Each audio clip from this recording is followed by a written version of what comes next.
అంగదుడు జాంబవంతుడు అంగదుడు ఏమీ తినకుండా వానర సేనతో దారి మధ్యలోనే హనుమంతుని రాకకై వెయిట్ చేస్తూ ఉంటారు. హనుమంతుని శబ్దం విని అతడు ఖచ్చితంగా ఈ పని పూర్తి చేసి ఉంటాడని ఎంతో సంతోషించి అతన్ని చూడగానే కౌగిలించుకుంటారు. వెంటనే వాళ్ళు ఎంతో ఉత్సాహంతో శ్రీరామ సుగ్రీవులను సమీపిస్తారు.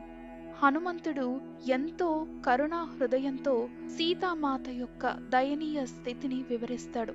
లంక యొక్క ఐశ్వర్యం, రావణుడి శక్తి, అక్కడ ఉన్న ప్రత్యేక విషయాలను రాముడికి తెలియచేస్తాడు. అదంతా విన్న రామచంద్రుడు, హనుమంత, నువ్వు చేసిన ఈ పని నాకు ప్రపంచంలో ఇంకెవ్వరూ చేయలేరు అని అంటాడు. నువ్వు చేసిన పనికి నేనేం చేయగలను, నీకు రుణపడి ఉన్నాను అని అంటాడు. హనుమంతుడు ఈ మాటలకు ఎంతో సంతోషిస్తాడు. అప్పుడు ఆయన శ్రీరామచంద్రుడి పాదాలపై పడి తన ప్రేమను తెలియచేస్తాడు. హనుమంతుణ్ణి రాముడు పైకి లేవనెత్తి హృదయానికి హత్తుకుని ఎంతో సంతోషంగా మాట్లాడతాడు. దేనికోసం ఆ ఈశ్వర అంశ హనుమంతునిగా అవతరించిందో ఆ కోరిక నెరవేరింది.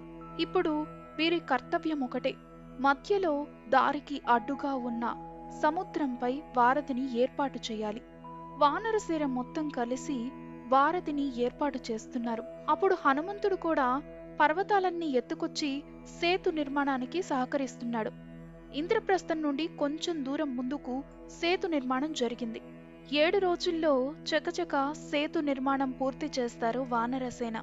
ఇక లంకకు ప్రవేశించిన శ్రీరాముడికి రావణుడికి యుద్ధం జరిగితే ఇంకొక వైపు మేఘనాథుడికి లక్ష్మణుడికి యుద్ధం జరుగుతూ ఉంటుంది. ఆ యుద్ధంలో హనుమంతుడు అంతం చేసిన రాక్షసుల సంఖ్య రామాయణంలో క్లియర్గా చెప్పబడింది. అంతేకాదు, చాలా సమయాల్లో అతడు రామలక్ష్మణ విభీషణులు, జాంబవంతుడు వంటి వారిని రక్షించాడు. మేఘనాథుడితో యుద్ధం చేసేటప్పుడు లక్ష్మణుడు భయంకరమైన శస్త్రం తగిలి మూర్ఛపోతాడు.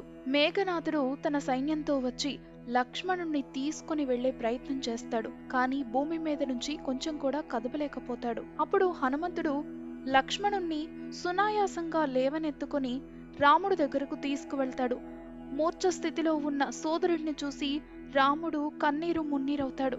అప్పుడు జాంబవంతుడు లంకలో సుషేనుడు అనే వైద్యుడున్నాడు, అతడు వస్తే లక్ష్మణుడికి మెలకువ రావచ్చు అని చెప్తాడు. వెంటనే హనుమంతుడు లంకలోని సుషేనుణ్ణి తీసుకుని వస్తాడు. సుషేనుడు మూర్ఛగతిలో ఉన్న లక్ష్మణుణ్ణి చూసి తెల్లవారకుండా ద్రోణాచలం వెళ్లి ఔషధం తీసుకొస్తే మాత్రమే బ్రతుకుతాడు అని చెప్తాడు. ఆ వెంటనే హనుమంతుడు రామనామం స్మరించుకుంటూ అతివేగంగా ద్రోణ పర్వతానికి పయనమవుతాడు. ఇదంతా తెలిసిన రావణుడు కాలనేమి అనే రాక్షసుణ్ణి కలుసుకుని ఈ విషయమంతా చెప్తాడు.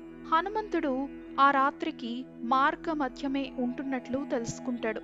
కాలనేమి ఒక ఋషి వేషంలో వెళ్తాడు హనుమంతుడి దగ్గరకు. కాని రామదూతకు ఈ మాయ ఒక లెక్క.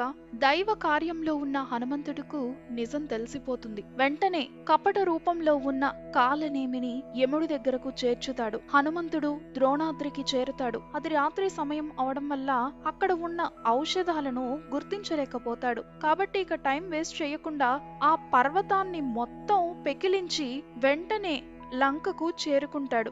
ఆ సమయంలో రామచంద్రుని బాధ వర్ణనాతీతంగా ఉంటుంది. అలాంటి దశలో హనుమంతుణ్ణి చూడగానే ఆశతో తనని ఆలింగనం చేసుకుంటాడు. సుషేనుడు సంజీవని ఔషధాన్ని తీసుకుని చికిత్స చేయగా లక్ష్మణుడు మేల్కొంటాడు. ఇక ఆంజనేయుడు రావణుణ్ణి బంధించడం, శ్రీరామునికి అప్పచెప్పడం, శ్రీరామ రావణ యుద్ధం జరగడం, అక్కడి నుండి నేరుగా అయోధ్యకి వీళ్ళందరూ కలిసి రావడం, శ్రీరాముడు పట్టాభిషిక్తుడవడం,